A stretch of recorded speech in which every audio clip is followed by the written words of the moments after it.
Hiya Stingers, I'm Jack and welcome back here to JJ's Little Stings. So today I've had to record this intro because I was editing the video and for some reason I don't have the intro for it. So about 3-4 weeks ago I gave one of my PQ113 girls a false bottom setup for her enclosure. So far she's done pretty well webbing up. I'll get up nice and close in a second with the with the original footage, but I'm pretty pleased at the results and how things have been looking with that. And being that she is not really a burrowing tarantula, this is actually quite perfect for him, I reckon. I've been trying it with a few other girls just to see what the response is, but so far so good for the PQ113. So alright, let's get up close. Alright, she's just hiding in there. Can you see her? She was a little bit closer before, but she went back after I just moved her. But as you can see, the moisture level here is a little bit darker, but all the way up top is just a nice even basically moisture level all the way through. When say you compare it to this PQ113, as you can see, the moisture level is different all the way through. Don't count that because she has been doing some digging lately. But as you can see, it's just all over the place. We'll have a nice look inside. She's done a little bit of webbing up over here. She is just hiding there. You can see her foot. But she's gone to town on the left hand side so far. And yeah, so let's see if I can get her to come out.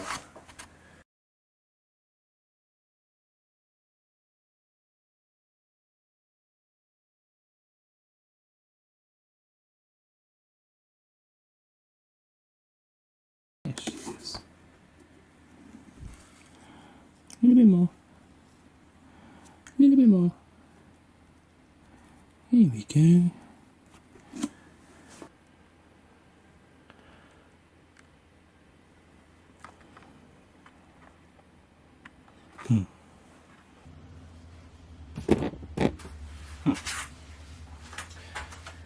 So as you can see, she actually has done a fair bit of webbing up in a couple of weeks. My other girl I did rehouse last night. Where is she?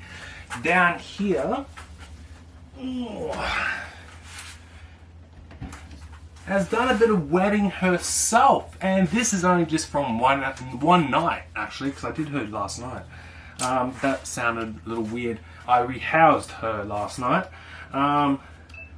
But as you can see, she's already webbed up the entrance to her home, which is just awesome.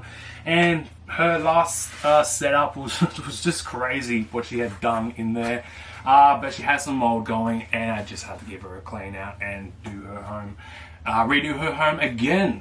But yeah, back to what I was saying, she has done a lot more webbing up in here in 3 weeks than she did in 4 months of being in her old setup, where she just hid away basically in her hide and rarely ever came out. Now that she's had to create a home, she had no choice really but to web up. But you know, she has, and she will feel more safe that way as well. And I don't disturb her, but at least I can see her and check on her quite easily. So that's pretty much it, Stingers, and before I go and wrap this video up, I would like to give a big shout out to a mate of mine who has been, honestly, a massive help towards me and towards my business, and probably if it wasn't for him, I wouldn't be here or where I am right now. He was a massive help, and he bought a bunch of my slings last year, which gave me the opportunity to build this. So that's awesome. But Isaac down at the Insectary is just amazing, and he's got some adults and some spiderlings and other kind of trapdoors and a few other critters like snails as well. But he's a great guy, and he's definitely worth checking out. So the links are down below, so please click on him, head on over there and see what he has. But in the meantime, guys, Merry Christmas, because I probably won't be able to get this video up in time beforehand, but I really do hope you all have an amazing holiday, and I'll see you all in the new year because I need to take a couple of days off myself. So let's just go from here. Bye.